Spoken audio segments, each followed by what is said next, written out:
이 새벽에 우리에게 주신 하나님 말씀은 요한복음 4장입니다. 요한복음 4장 19절로 24절까지 하나님 말씀 보도록 하겠습니다. 하나님 말씀을 한 목소리로 합독하겠습니다. 여자가 이르되 주여 내가 보니 선지자로소이다. 우리 조상들은 이 산에서 예배하였는데 당신들의 말은 예배할 곳이 예루살렘에 있다 하더이다. 예수께서 이르시되 여자여 내 말을 믿으라. 이 산에서도 말고 예루살렘에서도 말고 너희가 아버지께 예배할 때가 이르리라. 너희는 알지 못하는 것을 예배하고 우리는 아는 것을 예배하노니 이는 구원이 유대인에게서 남이라. 아버지께 참되게 예배하는 자들은 영과 진리로 예배할 때가 오나니 곧 이때라. 아버지께서는 자기에게 이렇게 예배하는 자들을 찾으시느니라. 하나님은 영이시니 예배하는 자가 영과 진리로 예배할지니라. 아멘. 오늘은 예배를 받으시는 하나님, 예배를 받으시는 하나님이라는 제목으로 함께 은혜를 나누도록 하겠습니다. 우리는 예배하기 위하여 신앙생활을 합니다. 예배를 통하여 하나님의 은혜를 받고 또 하나님 앞에 기쁨을 올려드리는 것이지요. 예배가 참 중요한데도 불구하고 예배의 기준이 사실 다 제각기 다르다는 것입니다. 어떤 사람들은 이렇게 예배해야지 하나님을 기쁘시게 할 수 있다 말하지만 또 다른 사람들은 다른 모습으로 예배하는 것을 또 기준으로 삼는 사람들도 있다는 것입니다. 사실 온전한 예배를 드리길 원하지만 예배를 드린다는 것이 우리들에게는 참으로 어려운 것 같습니다. 창세기 4장에 보면 가인과 아벨이 등장하죠. 그들이 최초에 하나님 앞에 드렸던 것도 아름다운 신앙행위도 예배였습니다. 나름대로의 그런 모습 가운데 최선을 다하는 예배를 드렸지만 하나님께서는 아벨의 제사를 받으셨을 뿐 가인의 제사는 받지 않으셨다라고 말씀하고 있습니다. 가인이 무엇이 부족해서 하나님 앞에 온전한 예배를 올려드리지 못했을까? 신학자들마다 많은 해석이 있지만요. 중요한 것은 가인도 온전한 예배를 드리길 원했다는 것입니다. 나름대로 힘써서 예배를 드렸음에 불구하고 그 예배는 하나님께서 받지 않으셨다는 것이죠. 사실 우리 가운데도 예배를 다 하나님께 드리기를 원하지만요, 하나님께서 받으시기에 합당한 예배가 있는 반면 하나님이 받기 어려운 예배도 있다라는 것은 성경에서 우리에게 가르쳐주는 분명한 진리입니다. 예수님께서도 예배에 대해서 여러 차례 말씀하셨습니다. 특별히 신약 성경에도 이 예배라는 단어가 여러 차례 등장하는데요. 예배라는 단어가 15번 등장한다라고 이렇게 학자들은 설명을 하고 있습니다. 10개 구절에서 예배라는 용어가 한 15번 정도 쓰이고 있는데요. 오늘 우리가 읽은 이 본문 말씀, 짧은 이 본문 말씀에서 이 5개 절에서 예배라는 용어가 무려 10번이나 사용되고 있는 것을 보게 됩니다. 그러니까 오늘 우리가 읽었던 예배 본문은요, 예배에 대한 예수님의 가장 분명하고도 우리에게 강력한 말씀이었다, 가르침이었다라고 이해해도 무리가 없을 것입니다.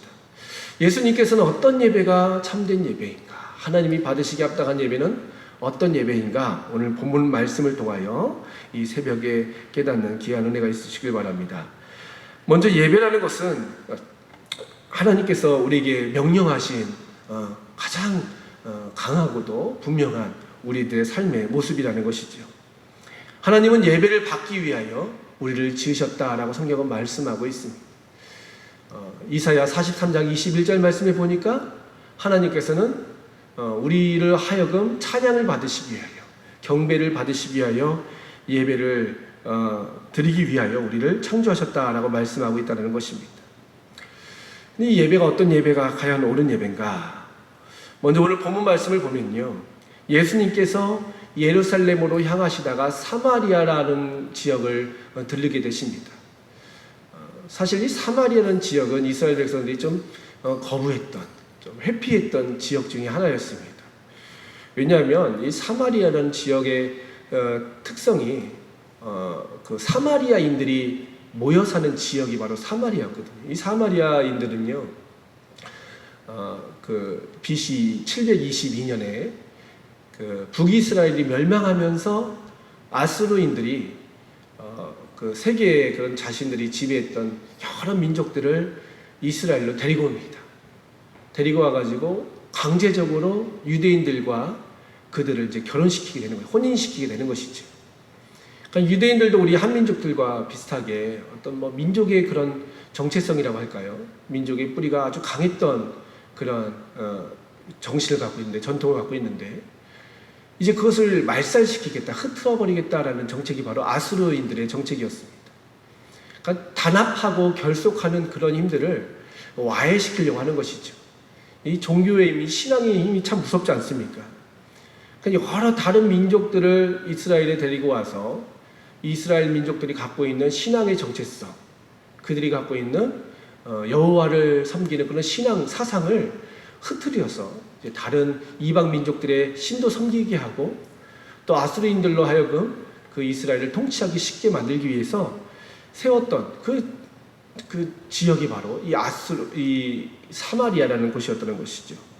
그래서 사마리아인들은요, 혼혈 민족으로 구성된 그런 사람들이 모여있던 곳이 바로 사마리아였습니다.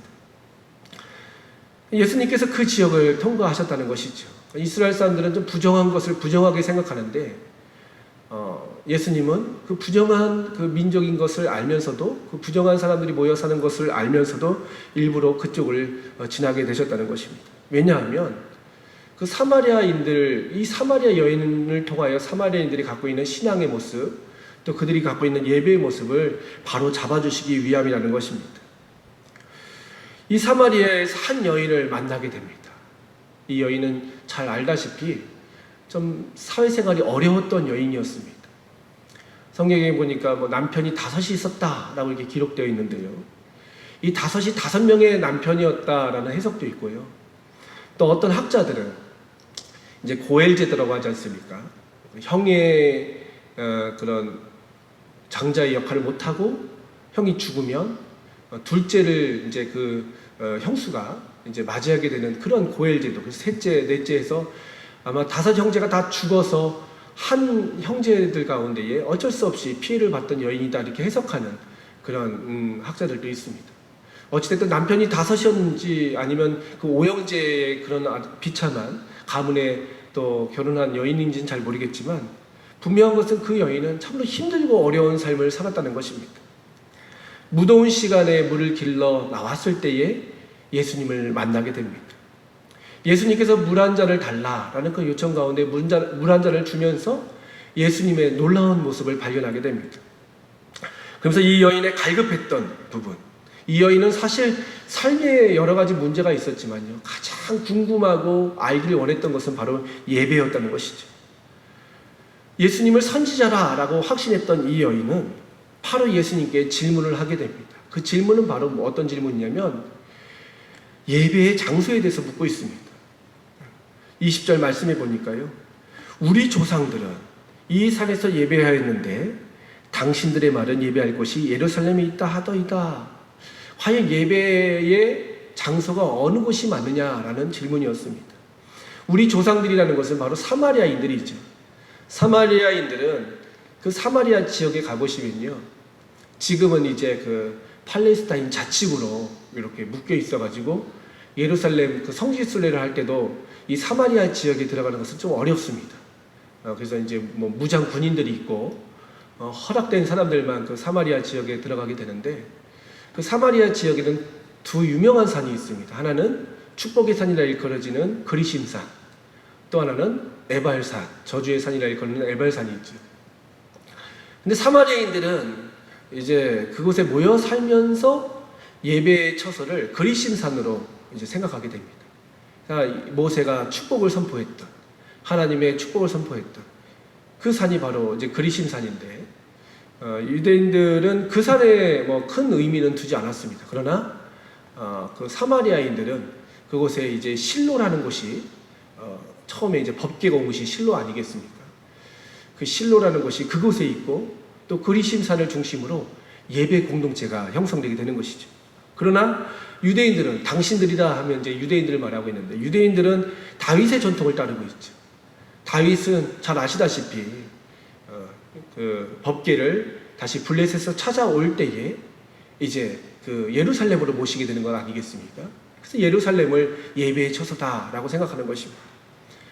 사실 하나님께서는 뭐 그리심산에서 예배하라, 아니면 뭐 예루살렘에서 예배하라, 정확하게 말씀하신 모세 율법을 통해서 말씀하신 것은 없습니다. 그러나 이제 전통이 다른 것이죠. 사마리아인들의 전통에 의하면 그 실로 그리심산 중심으로 예배를 드려야 되고, 유대인들의 전통에 따르면 예루살렘에서 예배드리는 것이 맞는데, 이 여인은 늘 그것이 갈급했다는 것이죠. 어느 곳에서 예배하는 것이 참 예배인가? 라는 질문을 통해서 예수님께 예배의 그런 참된 가르침을 받기를 원했다는 것입니다. 근데 예수님께서 무엇이라 말씀하십니까? 21절 말씀해 보니까요, 여자여 내 말을 믿으라 라고 말씀하시면서 이 산에서도 말고 예루살렘에서도 말고 너희가 아버지께 예배할 때가 이르리라. 그러니까 장소에 대한 개념이 사실 우리들에게 참 강합니다. 사실 성전 중심의 삶을 우리가 살고 있죠. 예배라는 것은 우리가 함께 모여서 예배드리는 것이 참 중요합니다. 근데 예수님의 가르침을 보면 핵심은 바로 뭐냐면 장소보다도 더 중요한 것이 있다는 것이죠. 이 장소의 개념, 사실 장소라는 것이 우리에게 주신 하나님의 축복입니다. 하나님의 은혜이라는 것이죠. 그러나 장소가 없다고 해서, 장소가 허락되지 않았다고 해서 예배를 못 드리는 것은 아니다라는 것이죠. 정말 중요한 것은 장소보다도 주님께서 가르쳐 주신 것은 바로 뭐냐면요, 대상과 방법이라는 것입니다. 대상과 방법. 사실 우리가 생각할 때는요, 그 어떤 기준을 많이 세웁니다. 근데 그 기준이 사실 자의적인 기준이 있을 수가 있다는 것이죠. 근데 주님께서는 본질을 말씀하고 있는 거예요.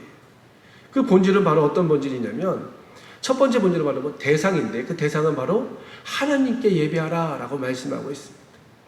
이 예배라는 단어는요, 원어적으로 보면요, 두 가지 의미가 있습니다. 하나는 엎드리다 라는 의미고, 또 하나는 입맞추다 라는 의미가 있습니다. 결국 주님께 나와서 엎드리는 모습, 또 주님과의 만남, 그것이 바로 예배의 본질, 첫 번째 본질이라는 것이죠. 23절 말씀을 보니까 아버지께 예배하는 자들, 하나님께 참되게 예배하는 자들이라고 말씀하고 있다는 것이죠. 하나님께 참되게 예배하는 자가 바로 하나님의 그런 기쁨이 되는 예배자의 모습이라는 것이죠. 재미있는 그런 이야기가 있습니다. 우리들이 어떻게 보면 좀 잘못된 예배 습관을 지적하는 이야기인데요.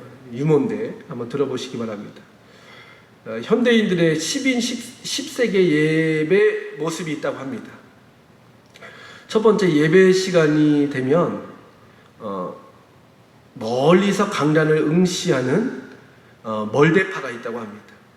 누는 목사님 생각은 멀리 출장 중인 사람을 말하고 있고요. 두 번째로 꼼꼼파라고 있는데요. 이 사람들이 예배 시간에 가장 중요하게 생각하는 것이 바로 주보를 검색하는 것이죠. 그리고 세 번째는요, 아멘파가 있다고 합니다. 계속 졸다가 축원합니다 하면 아멘만 하시는 그런 분들이 계시고, 네 번째로는 안절부절파가 있다고 합니다. 이분들은 이제 예배 시간이 언제 끝나나 이제 그거를 응시하는 분들이라고 합니다. 그리고 청각장애파가 있는데 옆 사람과 계속 볼펜이나 이 모양으로 대화하는 사람들이 있고, 그 다음에 회의 염려파가 있는데 예배 끝나고 나서 진행될 회의와 모임에만 집중하는 그런 사람들이 있다고 합니다. 그리고 나홀로파라고 있는데 설교 시간에만 성경을 읽는 사람, 예배는 설교는 안 듣고 성경을 그때 열심히 읽는 사람들이 있고, 그리고 붕어파가 있다고 합니다. 찬송을 부를 때 입만 뻥긋뻥긋 대는 그런 사람들이 있고요. 또 기회주의파가 있다고 합니다. 기도 시간에 틈을 노려서 묵상에 잠기는, 조는 사람들을 말하고 있죠. 그리고 경비파라고 있는데 누가 왔는지 누가 안 왔는지 체크하는 사람들이 있다고 합니다. 그러니까 사실 하나님만을 생각하면서 예배하는 것이 쉽지 않다는 것이, 우리가 예배 외적인 요소들이 너무나 많기 때문에 정말 하나님을 기억하고 하나님을 내 마음 가운데 모시고 그분에게 엎드려 절하는 것, 그것이 바로 예배의 모습이라는 것이죠. 하나님을 기억하는 것이 바로 예배자의 모습이다라고 주님은 우리에게 가르쳐 주시고 계시다는 것입니다. 또한 참된 예배가 어떤 예배인가, 24절 말씀에 보니까요, 영과 진리로 예배하는 자가 바로 참된 예배자다라고 말씀하고 계시다는 것입니다. 자, 하나님을 향하여 우리가 하나님을 기억했다면요, 어떻게 하나님을 단순하게 기억하고 끝내는 것이 아니라 이 영과 진리, 옛날 우리가 가지고 있는 그 성경에 보면요, 신령과 진정, 이 말이 참 저는 더 좋은 것 같습니다. 신령과 진정으로 드리는 예배.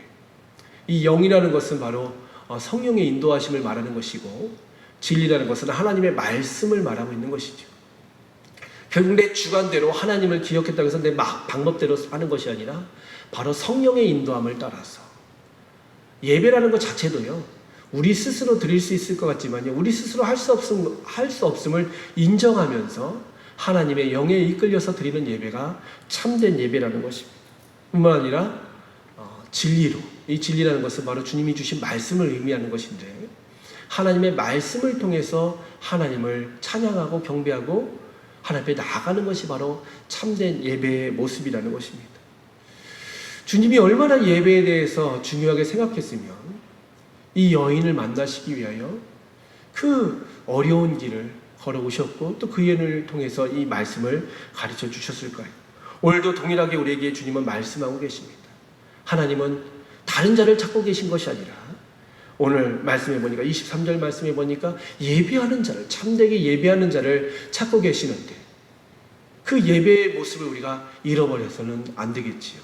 오늘 하루를 살아가면서 또 우리가 거룩한 주일을 준비하면서 다른 것에 우리가 승부를 거는 것이 아니라, 오늘 다른 교회도 여러 가지 일이 있지 않습니까? 그런 일에 마음을 뺏기는 것이 아니라, 마르다와 같이 너무 분주하여서 예배를 놓치는 자들이 아니라, 비록 내가 모든 것을 좀 실패하고 놓쳤다 할지라도, 한 주간 인생 가운데서 내가 너무나 지치고 고단한 삶이었다 할지라도, 이 예배, 참된 예배를 통하여 하나님의 은혜를 경험하고, 또 하나님과의 만남을 통하여 놀라운 또 회복과 치유와 변화의 역사를 경험하시는 복된 여러분 다 되시기를 주님의 이름으로 축복합니다.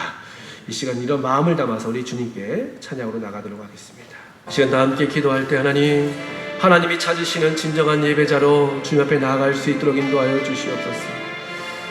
우리가 범사의 예배자의 삶을 살 때 항상 하나님을 기억하고 하나님이 기뻐하시는 신령과 진정으로, 영과 진리로 예배하는 자가 되어서 아벨과 같이 하나님이 받으시기에 합당한 삶으로 날마다 주님께 영광을 올려드리며, 우리의 삶 가운데에 또 폭포수와 같은 주님의 은혜를 경험할 수 있도록, 또 함께 기도할 때에 우리 병약한 성도님들이 참으로 많이 계십니다.